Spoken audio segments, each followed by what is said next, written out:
दिंडोरी जापूळ पिंपळगाव राज्यमार्ग क्रमांक 29च्या रुंदीकरणासाठी कोणतेही अधिकृत भूसंपादन न करता सार्वजनिक बांधकाम विभागाने काम सुरू केल्याच्या निषेधार्थ बाधित शेतकरी कृती समितीच्या वतीने जोपूळ येथे साखळी उपोषण सुरू आहे।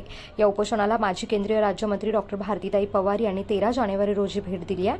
त्यांनी शेतकऱ्यांशी संवाद साधत त्यांच्या समस्या देखील जाणून घेतल्या आहेत। सिंहस्थ कुंभमेळा 2027च्या पार्श्वभूमीवर पिंपळगाव मार्केट, जोपूळ, लोखंडेवाडी, पालखेड आणि दिंडोरी या मार्गावरील राज्यमार्ग क्रमांक 29 हा रस्ता मंजूर करण्यात आला आहे।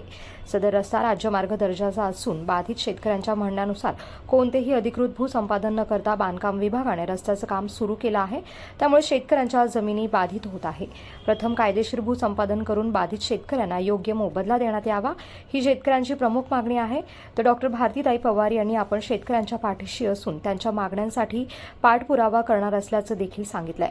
ते येत्या 16 तारखेनंतर कुंभमेळा मंत्री गिरीश महाजन यांच्या सोबत शेतकरी प्रतिनिधी आणि बांधकाम विभागाच्या संबंधित अधिकाऱ्यांची बैठक आयोजित करण्यात येईल आणि याचं आश्वासन यावेळेस भारतीताई पवार यांनी दिले आहे।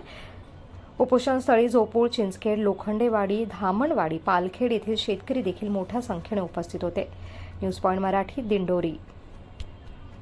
आज आमचे सगळ्या शेतकरी बांधवांची भेट घेतली आहे। जोपूळ, लोखंडेवाडी, धामणवाडी, पालखेड, चिंचखेड या भागातनं जाणारा हा रस्ता आहे। या रस्त्यामध्ये काही शेतकऱ्यांच्या जमिनी जात आहेत आणि त्या संदर्भात त्यांनी हे निवेदन देखील दिले। त्या संदर्भात माननीय आमचे ज्येष्ठ मार्गदर्शक आणि माननीय मंत्री गिरीश भाऊ महाजन हे लवकरच या संदर्भात एक बैठक घेणार आहेत।